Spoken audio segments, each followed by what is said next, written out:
parler de la grâce, je ne connaissais pas. C'était comme ça.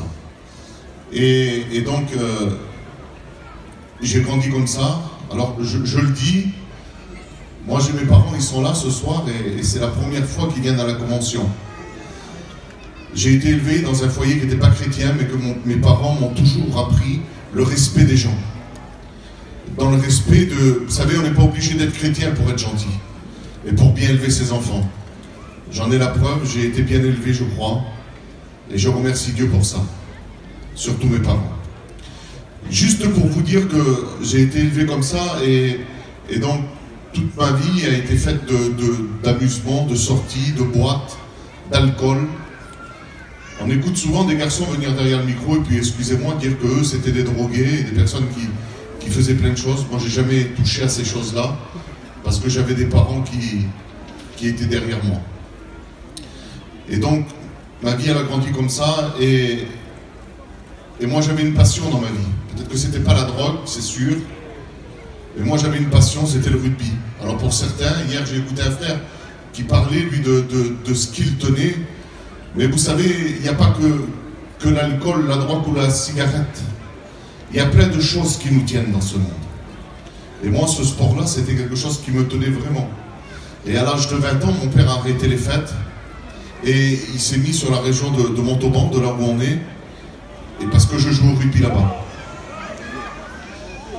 S'il vous plaît, si vous pourriez faire un petit peu de silence. Merci. Et donc, mon père a tout laissé pour que je puisse jouer à ce sport. Et donc, j'ai grandi comme ça. Et je le dis en vérité, je le dis pour glorifier le nom de Dieu, ça m'a plu de suite. Vraiment, c'était quelque chose qui était ancré en moi. À un point où c'est que c'était plus que ma passion. Vous savez, c'était ma religion. Je me levais le matin, j'allais m'entraîner. L'après-midi, j'allais m'entraîner.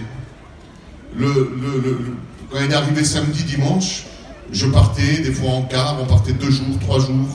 Ça m'est arrivé, je le dis parce que je vois beaucoup de monde, et puis c'est vraiment impressionnant, de jouer devant des stades où il y avait beaucoup plus de personnes que ça.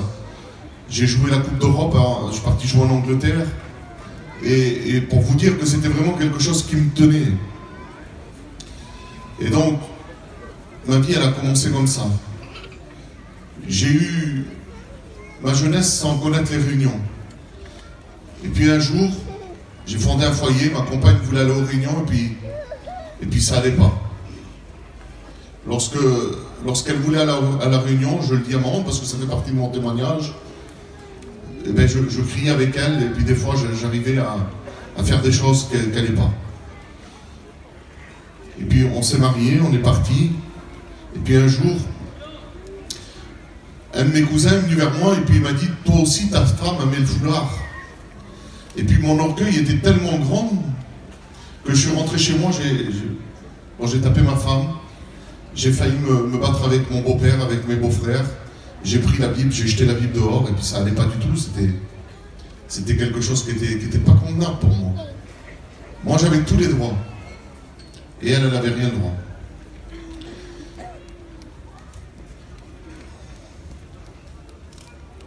Et puis un jour, elle m'a demandé.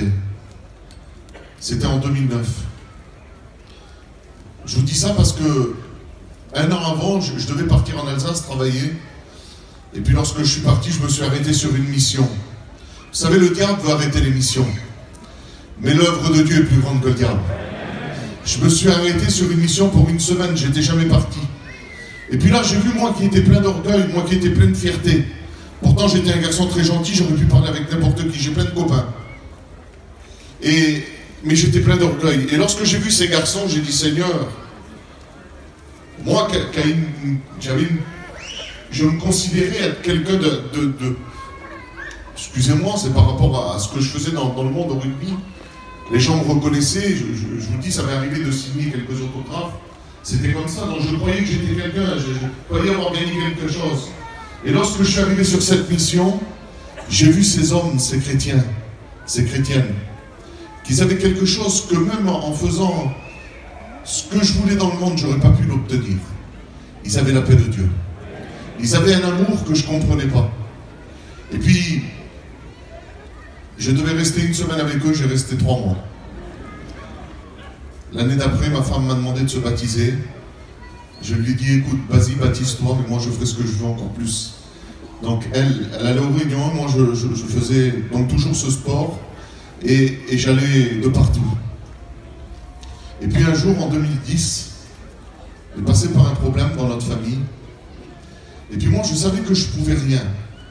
Mais parce que je savais que ma femme priait, qu'il y avait des chrétiens qui priaient, donc s'ils priaient quelque chose que moi je ne connaissais pas. Et j'ai voulu comprendre. Et celui que je ne connaissais pas, il s'appelait Jésus.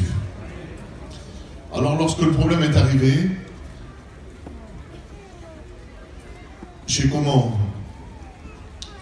demandé à Dieu. J'ai fléchi les genoux. Quel acte vous croyez? Non. Quel bonheur de fléchir les genoux devant Jésus. Et j'ai dit, Seigneur, si tu es vrai, si c'est vrai ce qu'ils disent les chrétiens. Je suis sorti de mon camping, je me suis mis à prier. J'ai dit, Seigneur, si c'est vrai ce qu'ils disent les chrétiens, viens bénir mon cœur. Je vous dis, ça n'a pas duré 100 ans. Juste à l'instant même, le Seigneur est venu bénir ma vie. De là, ça a duré quelque temps. On est parti en mission, toujours dans l'été, 1 ou 2 mois ou 3 mois après. On est parti en mission, j'ai rencontré le Seigneur.